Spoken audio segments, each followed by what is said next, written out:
SIR தொடர்பாக நேற்று திமுக நடத்திய அனைத்துக் கட்சி கூட்டம் ஒரு நாடகம் என குற்றம் சாட்டியுள்ள நடுவண் அரசின் இணையமைச்சர் எல் முருகன், திமுகவினர் தங்கள் மீது வந்துள்ள நகராட்சி தொடர்பான மற்றும் இதர ஊழல் குற்றச்சாட்டுகளை மறைத்து திசை திருப்பவே இந்த நாடகத்தை நடத்துகின்றனர் என கடிந்துரைத்துள்ளார். நியாயமான திருத்தத்தின் மூலமாக இந்த வாக்காளர்களுடைய இந்த ஸ்பெஷல் இன்டென்சிவ் ரிவிஷன் மூலமாக அந்த உண்மையான வாக்காளர்களை கொண்டு வருவது தான் நோக்கமாக இருக்கிறது.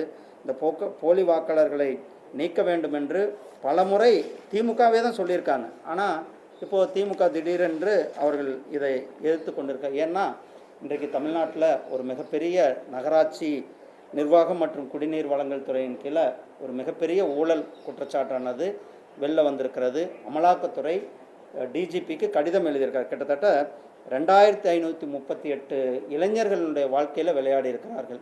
ஸோ அந்த பெரிய ஒரு ஊழல் இன்றைக்கு தமிழகத்தில் மக்கள் மத்தியில் மக்களினுடைய கோபம், இளைஞர்களுடைய கோபம் திமுக மேலே திரும்பி இருக்கிறது.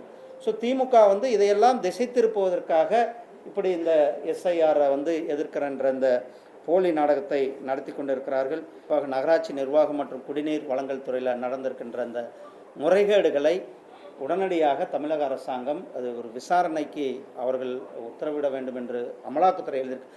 ஆனால் அவர்கள் தமிழகம் காவல்துறை இதை விசாரிப்பதை விட இந்த வழக்கை சிபிஐ விசாரிப்பது சிறப்பாக இருக்கும். அதனால் அவர்கள் இந்த வழக்கை சிபிஐ இடத்துல ஒப்படைக்க வேண்டும் என்றதையும் சொல்லி